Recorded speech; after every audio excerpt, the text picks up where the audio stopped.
Praise the Lord.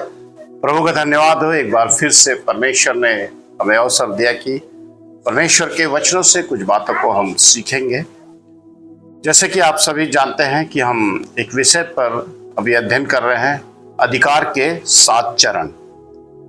अधिकार के 7 चरण के विषय में हम अध्ययन कर रहे हैं, जिसमें पहला चरण जो मैंने आपको पहले बता चुका हूं कि अपनी प्राथमिकता को बदले। पहला चरण क्या था? अपनी प्राथमिकता को बदले। जैसे कि हम सभी जानते हैं कि हमारा जो जन्म है हमारे माता पिता के द्वारा हुआ है। अगर अपने पूर्वजों के अनुसार देखते हैं तो हमारा जन्म, जैसे हमारे पिता और उसके बाद हमारे दादाजी, उसके बाद परदादा, ऐसे देखेंगे तो हमारा जन्म जो होता है वो आदम के द्वारा होता है। जो पहला व्यक्ति था इस पृथ्वी का, उसके द्वारा हमारा जन्म होता है। और उसकी प्राथमिकता, जब वो पाप किया तो उसकी प्राथमिकता ये थी कि परमेश्वर ने उसे बोला कि उसे पृथ्वी पर डाल दिया, पृथ्वी पर भेज दिया। और पृथ्वी पर भेजने के बाद उसे ये कहा गया कि तू अपने माथे का पसीना जब तक नहीं बहाएगा तब तक ये रोटी खाने नहीं पाएगा। तो उसकी प्राथमिकता क्या थी? पहले आदम की प्राथमिकता अपने जीवन व्यापन करने के लिए उसे क्या करना था? कोई नौकरी ढूंढना, कोई पैसा ढूंढना या कोई व्यवसाय करना, ये था। अगर अब हम नए नियम के विश्वासी हैं, जब नए नियम के विश्वासी होने के नाते हमारा जन्म जो आत्मा से हुआ है, तो दूसरा आदम, जैसे पहला कुरिन्थियों उसका 15 अध्याय उसका 45 पद में, दूसरा आदम के द्वारा क्या हुआ? हमारा जीवनदायक था दूसरा आदम। तो हमारा जन्म क्या होता है? दूसरा आदम के द्वारा हुआ है। तो हम एक आत्मिक प्राणी होने के नाते हमारा जो दूसरा जन्म होता है, हमारी प्राथमिकता कौन सी हो जानी चाहिए? अब पहले वाले आदम में भी देह और प्राण और आत्मा था, पहले आदम में भी, परंतु उस आदम से हम क्या हो रहे हैं? क्या प्राप्त करते हैं? बीमारी, मृत्यु, दुर्बलताएं, कमजोरियां, तमाम प्रकार की वो बातें जिसमें आप गलतियों 5 अध्याय उसका 19 पद में पढ़ेंगे तो वे विचार, गंदे काम, लुचपन, मूर्ति पूजा, ये सब आप अगर पढ़ेंगे तो ये उस आदम के द्वारा आता है। लेकिन जब हमारा जन्म दूसरा आदम के द्वारा होता है, जैसे कि निकोदेमुस को यीशु मसीह बोलते हैं जल और आत्मा से जन्म लेना, तो जैसे दूसरा आदम के द्वारा हमारा जन्म होता है तो हमारे अंदर में उस यीशु मसीह का आत्मा और उसका मन हमारे अंदर आता है। याद रखेंगे इस चीज को, उस यीशु मसीह का आत्मा और उसका मन हमारे अंदर आता है। तो हमारी प्राथमिकता कौन सी हो जाती है? वो आदम नहीं, परंतु कौन सी आदम हो जाता है? दूसरा आदम, जिसके द्वारा हमारा नया जन्म आत्मा के द्वारा होता है। तो जब हमारा इस दूसरे आदम के द्वारा जब हमारा जन्म होता है तो उसकी प्राथमिकता क्या थी? उस आदम की, पहले मेरे राज्य और धर्म की खोज करो। तो जो हम पहले खोजते थे, जैसे हम किसको खोजते थे? पहले नौकरी, अपना पैसा, अपना जीवन व्यापन करने के लिए कोई भी एक साधन को खोजते थे।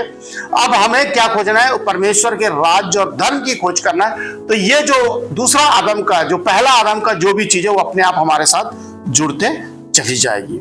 सो इस बात को हम पहले जो प्राथमिकता बदले, उस बात को हमने सीखा और समझा। आज जब हम उस आदम के द्वारा, जो दूसरा आदम, जो यीशु मसीह, जिसके द्वारा हमारा जन्म होता है, जिसके ऊपर विश्वास करने के द्वारा हमारा जन्म होता है, तो उसके स्वभाव से अपना पुराने आदम का स्वभाव का विश्लेषण करें। अपने स्वभाव का विश्लेषण दूसरा पॉइंट है। सेकंड पॉइंट है अपने स्वभाव का विश्लेषण, है ना? क्योंकि हमारा जो जन्म हुआ है वो पहले आदम के द्वारा हुआ, तो हमारे अंदर क्या है? उस आदम का पूरा स्वभाव हमारे अंदर है। अब प्रॉब्लम, हमारी सबसे बड़ी प्रॉब्लम यह है कि नया आदम, दूसरा आदम और पुराना आदम जो पहला आदम है, वो दोनों आदम के बीच में हमारा क्या होता है? मल्लयुद्ध होता है, उसके स्वभाव। तो इसलिए हमको उसके स्वभाव को जानना जरूरी है। और उसके लिए 2 बातें हमारे जीवन में महत्वपूर्ण होती है। अगर एक पहले आदम के बारे में अगर आप पढ़ोगे तो उसके पास भी योग्यता थी, संसारिक जीवन के लिए योग्यता होती है और उसके पास भी एक क्षमता होती है ना। किसी भी चीज को, जैसे मान लीजिए कोई परिस्थितियों के अनुसार उसको किसी भी परिस्थितियां उसके जीवन में आती है तो उसके पास योग्यता होगी, स्किल जिसको इंग्लिश में बोलते हैं, स्किल होगा जिससे वो क्या करता है, बाहर निकलता है ना, उसका इस्तेमाल करके उससे बाहर आता है। और क्षमता होगी जब उसके पास कोई ताकत नहीं है, समर्थ है, मतलब उसके पास सामर्थ्य की कमी होगी तो अपने अंदर एक सामर्थ्य को जुटा कर क्या करता है, एक क्षमता का उपयोग करता है। तो दो चीजें हमको समझना है स्वभाव के अंदर में, ध्यान से समझेंगे। पहले हम निकालेंगे फिलिपियों की पत्री, उसका 2 अध्याय, उसका 5 पद। जैसे मसीह यीशु का स्वभाव था वैसे ही तुम्हारा भी स्वभाव हो। ये दूसरा आदम के बारे में बोला जा रहा है, जो यीशु मसीह, इस जैसा मसीह यीशु का स्वभाव था वैसे ही तुम्हारा भी स्वभाव हो। अक्सर इस स्वभाव के कारण, यह स्वभाव हमारे अंदर नहीं होने के कारण, या ये हमारे अंदर हम उसको नहीं बनाने के कारण हम बहुत सारे कंफ्यूजन, भ्रम में, संदेह में, बीमारियों में, परेशानियों में पड़े रहते हैं। और हम ये सोचते हैं कि मसीह सफल था और हम सफल नहीं हो पाते हैं। बहुत बार मसीह हर जगह सफल रहते हैं। मसीह का गॉस्पेल अगर चारों सुसमाचार को सुनोगे तो यीशु मसीह हर जगह जाकर देखते हैं कि वो सफल हो जाता है। किसी भी जगह अगर कोई आके आर्गुमेंट करता है तो उसको भी वो ऐसे उत्तर देते थे, या कोई बीमार पड़ा है तो उसको ठीक कर देते थे। उसका स्वभाव जो था ईश्वरीय स्वभाव था। मनुष्य होने पर भी उसके अंदर कौन सा स्वभाव था? उसके अंदर पाप नहीं था, पाप से अज्ञात था, है ना, उसके अंदर पाप नहीं था। मगर इस आदम के अंदर में क्या है? पाप है। और पाप के कारण हमारे स्वभाव में तमाम तरह की कमजोरियां, जिसको विश्लेषण करेंगे। तो आज हमारा दूसरा पॉइंट, अपना स्वभाव का क्या करेंगे? विश्लेषण करेंगे। विश्लेषण, कभी भी स्वभाव का विश्लेषण उसके स्वभाव से और अपने स्वभाव से विश्लेषण करेंगे तो दो बातें महत्वपूर्ण है। एक तो आपके पास योग्यता, और दूसरी आपके पास क्या होना चाहिए? क्षमता, है ना, कैपेसिटी। योग्यता, स्किल, है ना। जो स्किल आपके पास है उस स्किल में मसीह का स्वभाव डालकर उसको क्या करना है? बढ़ाना है। जैसे उदाहरण के लिए एक को 5 तोड़ा मिला तो उसने क्या किया? उसको 10 कर लिया। एक को 2 मिला, उसने उसको 4 कर लिया। और एक को 1 मिला, उसने उसको क्या कर दिया? दबा के रख दिया। हम स्वभाव का विश्लेषण करेंगे। जैसे मसीह का स्वभाव था वैसे ही तुम्हारा भी स्वभाव हो। तो अब हमें विश्लेषण करने के लिए क्या करना पड़ेगा? विश्लेषण माने एनालिसिस करना ना, है ना। एनालिसिस करना, विश्लेषण करने का मतलब होता है कि आप अभी आदम के स्वभाव में हो और आप मसीह के स्वभाव से अपने स्वभाव का विश्लेषण करेंगे, और फिर उसके बाद हम अपनी कमियों को जांचेंगे और तुरंत निर्णय लेंगे। तुरंत निर्णय लेकर उसके लिए प्रार्थना करके उससे क्या करना है? हमको हटना है उस चीज से, और मसीह का स्वभाव को अपने अंदर इनबिल्ड करेंगे। तो विश्लेषण करने का मतलब क्या होता है? क्या करना है? उसको एनालिसिस करना। आप कौन सा किससे एनालिसिस करेंगे? पुराना आदम के स्वभाव से अपने नया, पुराना आदम और दूसरा आदम, नया आदम नहीं, दूसरा आदम। इस पृथ्वी पे 2 व्यक्तियों का जिक्र कुरिन्थियों की पत्री में करता है, पहला आदम और दूसरा आदम। अब दूसरा आदम जो नए जन्म प्राप्त किए व्यक्ति, वही दूसरा जन्म है ना, दूसरा जन्म। तो आइए हम विश्लेषण करेंगे। जैसे नंबर 1, जैसे आप और मैं किसी चीज का चुनाव करना चाहते हैं। चुनाव मतलब सेलेक्ट करना, किसी को चुनना, किसी व्यक्ति को चुनेंगे। तो मैं और पुराने आदम, जो पहला आदम है, उस आदम के कैरेक्टर के अनुसार अगर हम किसी को चुनते हैं तो कैसे चुनेंगे, और मसीह जो है चुनता है तो वो कैसे चुनते हैं, इसको हम क्या करेंगे? विश्लेषण करेंगे दोनों के बीच में, है ना। तो पहला निकालेंगे मेरे साथ यूहन्ना रचित सुसमाचार, उसका 1 अध्याय, उसका 46 पद मेरे साथ कोई पढ़े। John chapter 1 verse 46।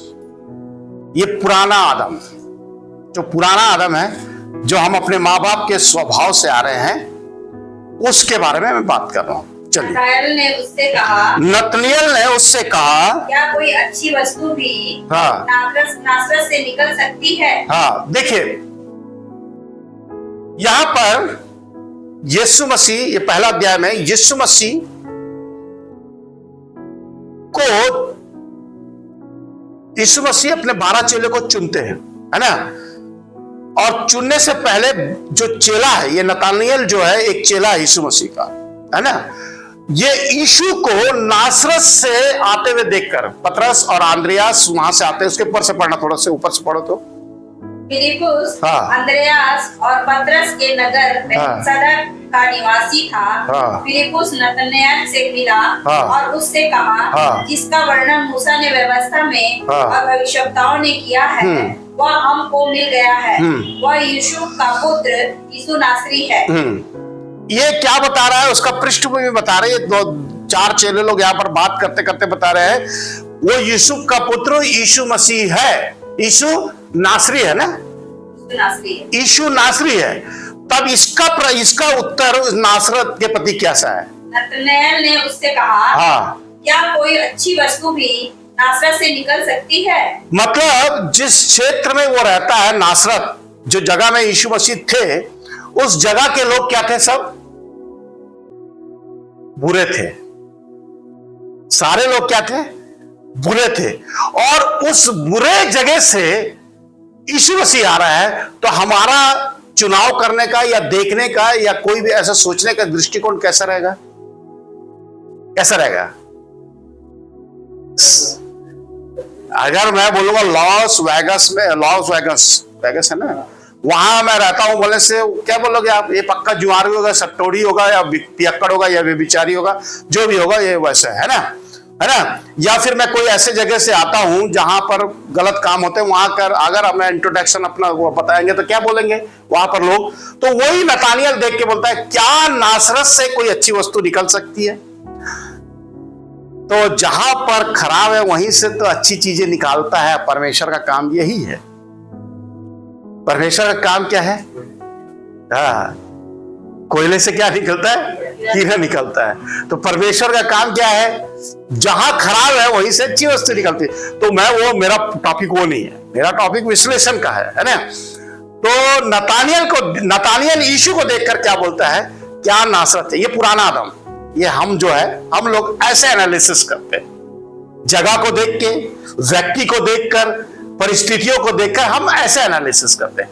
आइए यीशु मसीह क्या करता है, आगे वाला पद। यीशु ने नतनएल को अपनी ओर आते देखकर, यीशु ने नतनएल को अपनी ओर आते देखकर उसके विषय में कहा, देखो यह सचमुच इस्राएली है। यह सचमुच इस्राएली है, इसमें कपट नहीं। इसमें कौन से बात को यीशु मसीह उसका देख रहा है? उसके अंदर के अच्छे गुण को, उसके अच्छे योग्यता को क्या देख रहा है? यीशु मसीह देख रहा है ना। देखो यह इस्राएली है और इसमें कपट नहीं है। मतलब कोई बात छुपा कर, कोई बात दबा कर नहीं बोला, सीधा सीधा बात कर रहा है। सीधा बोल रहा है कि क्या नासरत से कोई अच्छी वस्तु निकल सकती है करके ऐसा बोला। तो यीशु को वो बात जो है अच्छी लगी, है ना। सो अब हम नए आदम यीशु को देखते हैं, तो यीशु कैसे जज कर रहा है, यीशु कैसे एनालिसिस कर रहा है नतनएल को?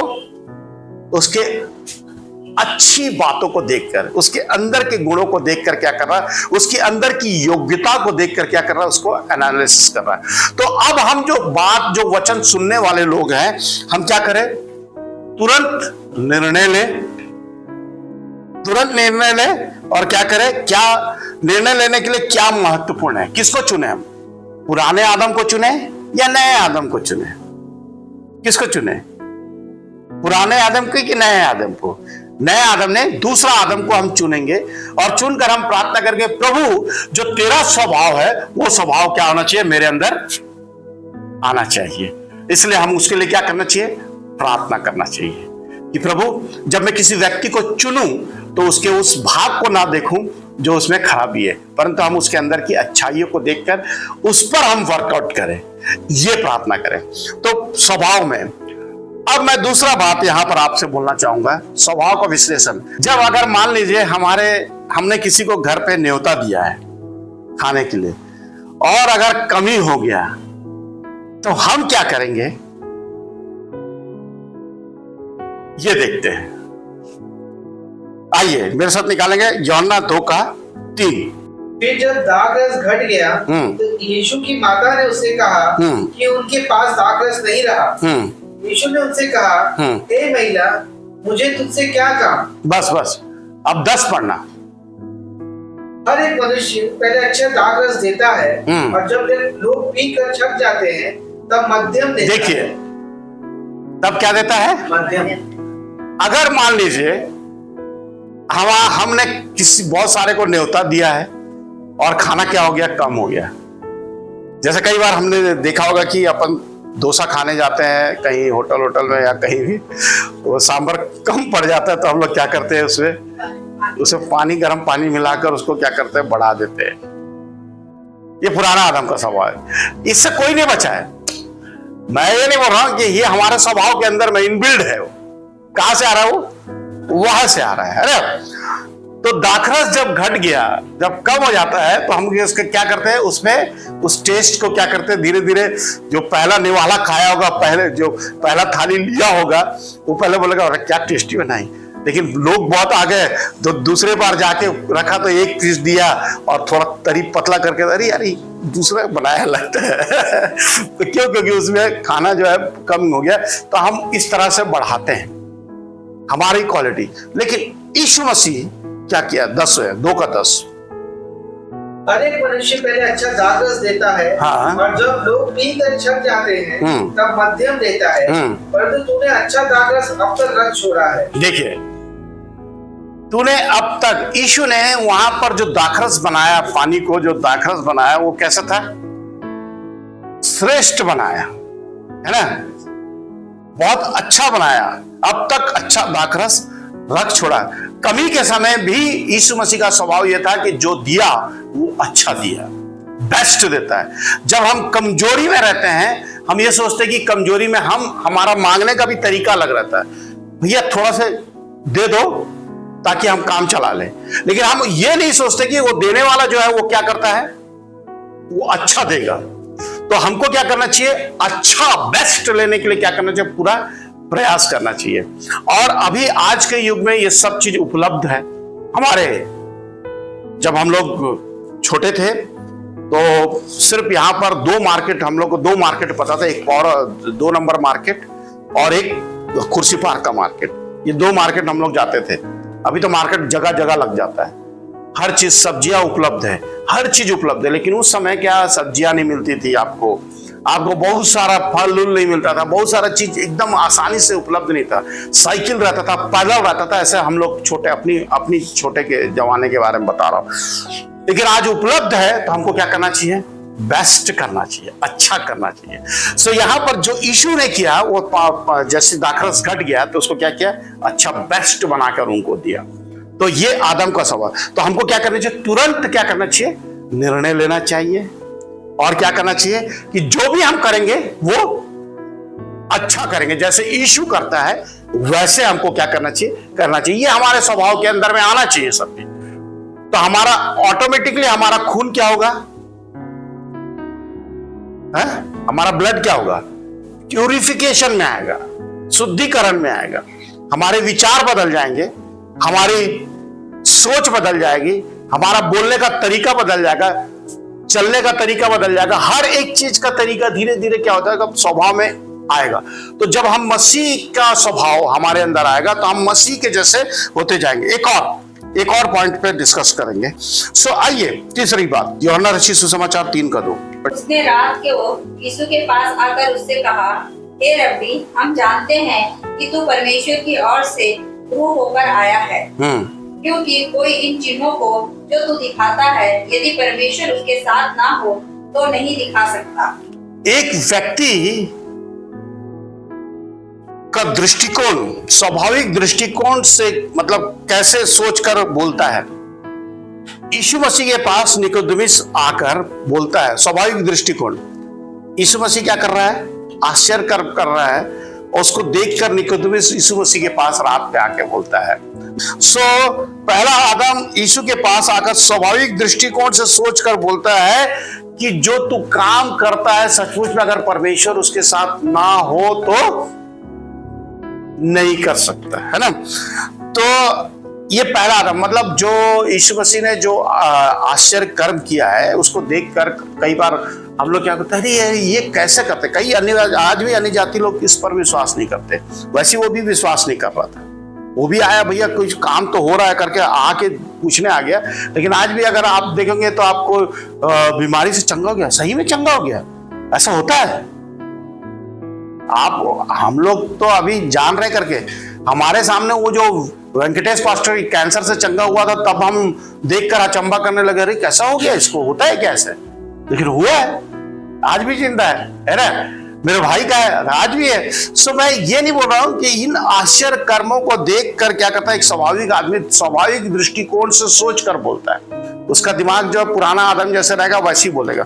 लेकिन यीशु मसीह क्या बोलते हैं, आके देखिए उसका 3 चंबा ना कर हाँ। कि मैंने तुझसे कहा हाँ। तुझे नए सिरे से जन्म लेना आवश्यक, नए सिरे से जन्म लेना आवश्यक। प्रेज़ लॉर्ड, नए सिरे से जन्म लेना अवश्य, मतलब दूसरा आदम के ऊपर विश्वास करके तेरे को क्या करना पड़ेगा, अपनी आत्मा से जन्म लेना पड़ेगा, नए सिरे से जन्म लेना अवश्य है। हाँ, फिर हवा जिधर से आती है हाँ उधर चलती है हाँ। और तू उसका शब्द सुनता है परंतु नहीं जानता कि वह कहाँ से आती है और किधर को जाती है।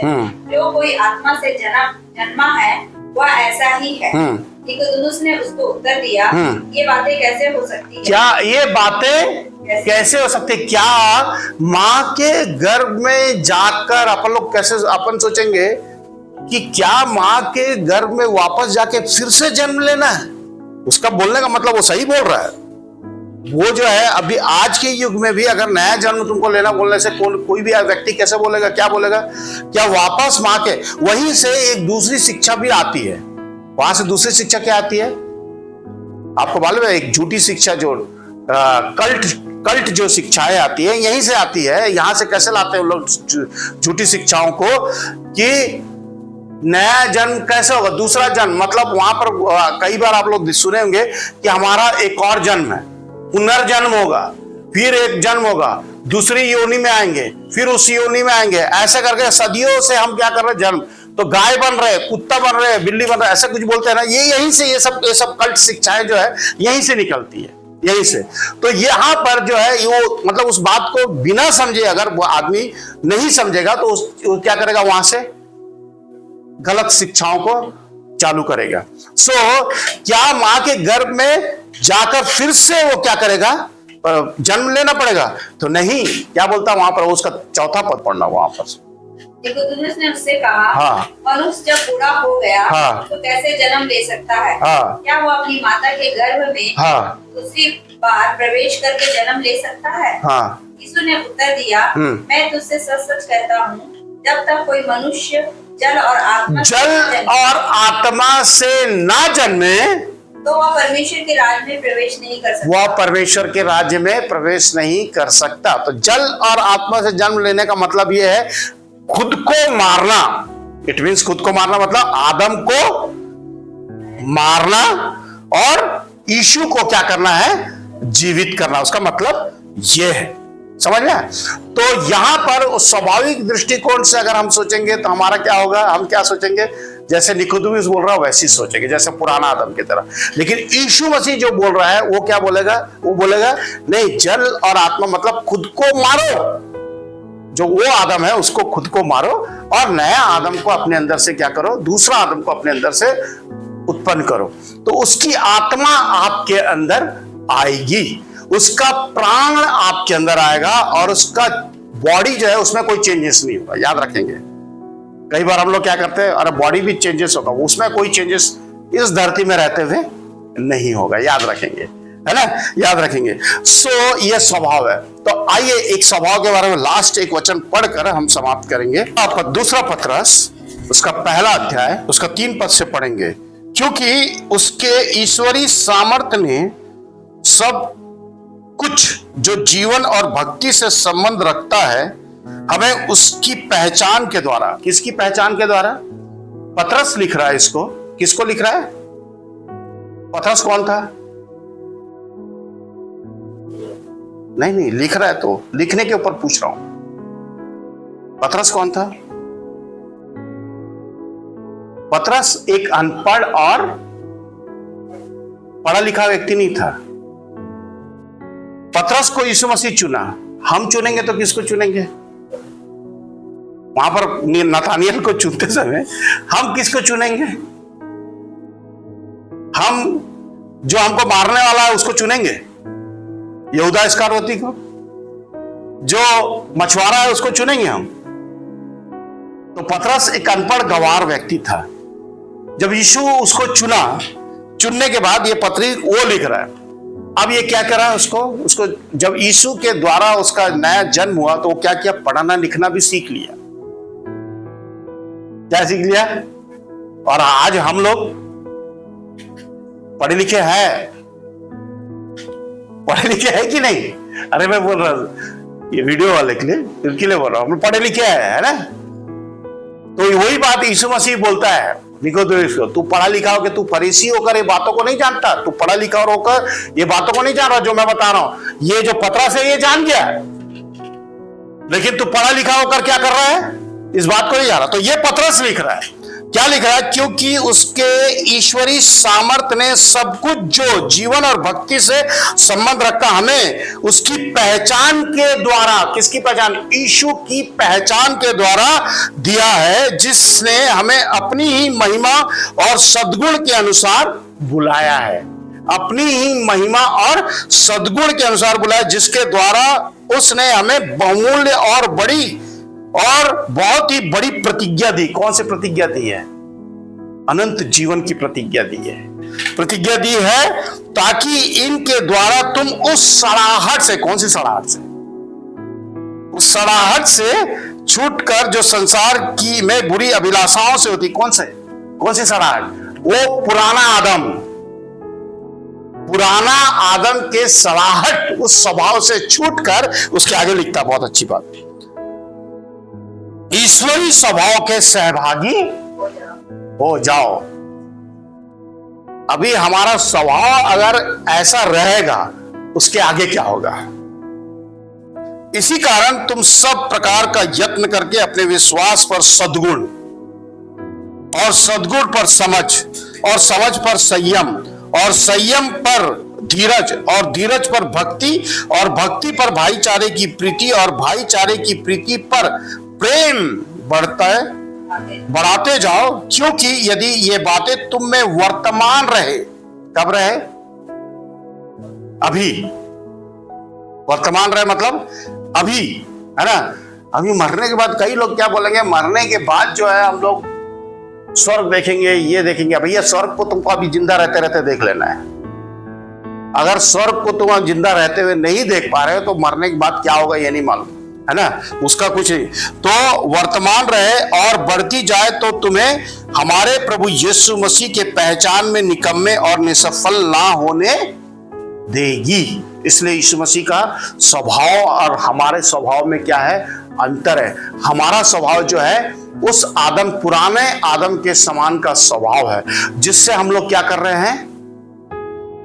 उसके द्वारा हम लोग क्या कर रहे हैं? उसका स्वभाव अंदर है, उसी स्वभाव के साथ हम अपने जीवन को बिता रहे हैं। लेकिन जब हम विश्लेषण करते हैं यीशु के स्वभाव को, तो वो एक अलग टाइप का व्यक्ति था, उसका एक स्वभाव अलग था, और उसका स्वभाव ईश्वरी स्वभाव था। उस स्वभाव को हमको क्या करना है? अपने जीवन में अपनाना है। पहचान में, उसकी पहचान में, मसीह की पहचान में हमको आगे बढ़ना है। तब हम क्या होंगे? निसफल। और क्या लिखा है यहाँ पर?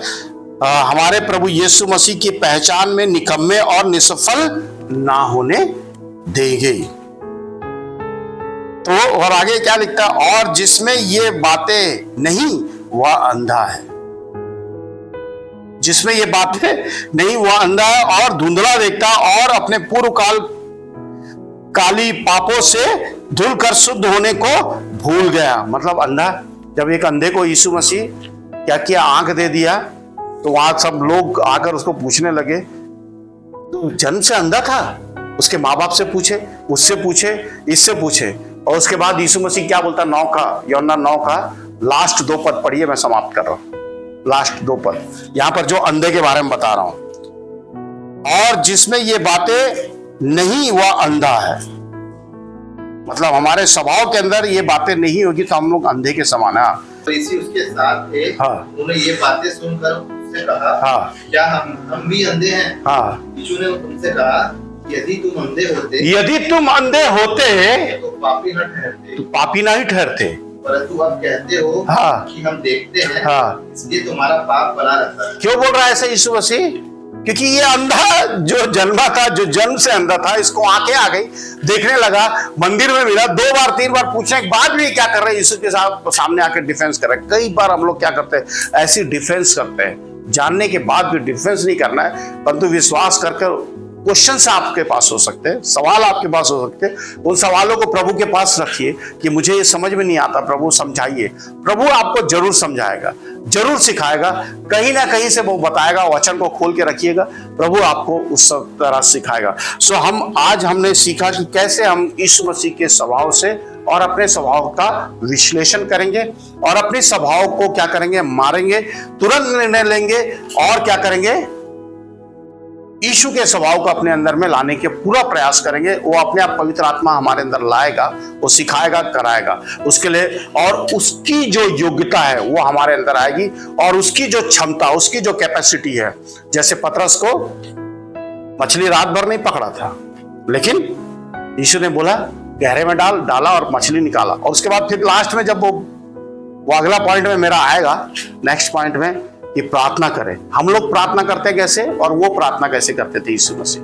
तो 3rd पॉइंट हमारा प्रार्थना, मैं अभी से बता दे रहा हूं। तो हम लोग जो प्रार्थना करते हैं वो कैसा रहता था, और वो जो प्रार्थना यीशु मसीह करता था वो कहाँ के लिए कैसे प्रार्थना करता था। तो हमारा प्रार्थना का स्ट्रक्चर भी हमको क्या करना पड़ेगा, चेंज करना पड़ेगा। सो प्रभु इस वचन से आशीष देने पाए। आइए हम अपने स्वरों को झुकाएंगे और प्रार्थना करेंगे। धन्यवाद प्रभु जी, एक बार फिर से आपके पवित्र चरणों में आते हैं स्वामी।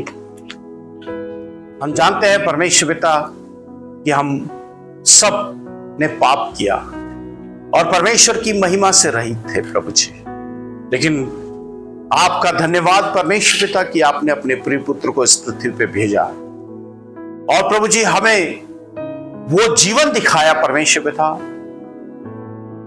जो हमसे दूर था परमेश्वर पिता, और वो स्वभाव दिया परमेश्वर पिता कि हम उस स्वभाव को देखकर उसके साचे में अपने आप को ढाले परमेश्वर पिता, ताकि हमारा स्वभाव भी मसीह के स्वभाव के समान हो जाए, और हम परमेश्वर पिता उस निसफल और परमेश्वर पिता निकम्मी जीवन को छोड़कर प्रभु जी हम एक सफल और परमेश्वर पिता एक योग्य जीवन को जीने वाले बन सके प्रभु, और हमारा हर समय सफल बने प्रभु।